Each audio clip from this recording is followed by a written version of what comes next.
Ako po pala si Girly Espiritu Vergara, taga Tinawagan Tigaon, Camarines Sur. Akit po ako ni Mrs. Winnie Espiritu Vergara at saka Rodrigo Vergara. Kami po, 7 magdurugang. Kumbaga ako po panduwa sa 7 magdurugang.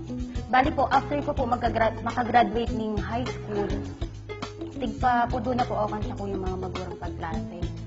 Kasi sabi po kaya Ida, day na po dahil na kayang supportahan ang sa kuyang pagklase sa kolehiyo araw po kaya.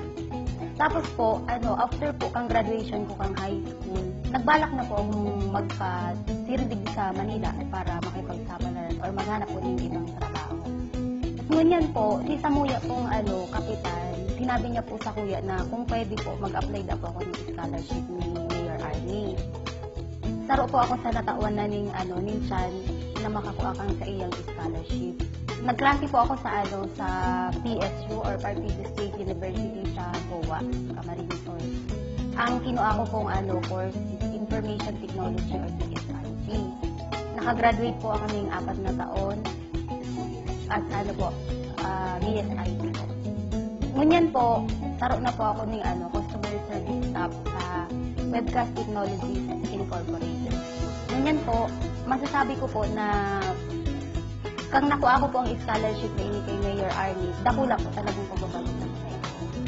Iyon na po sa kuyang pagkakataon para makapagpasalamat sa iyan ng sobra.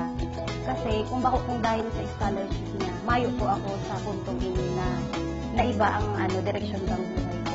Siguro po, kung dahil ko po nakuha ang scholarship na ini na itinoon ni Mayor Arnie, siguro po, dahil ko po natabangan ang kuyang tugang na mapaklase ng budget, at sa kuyang mga tugang sa probinsya na mapaklase, at sa kuyang mga magulang na matabangan.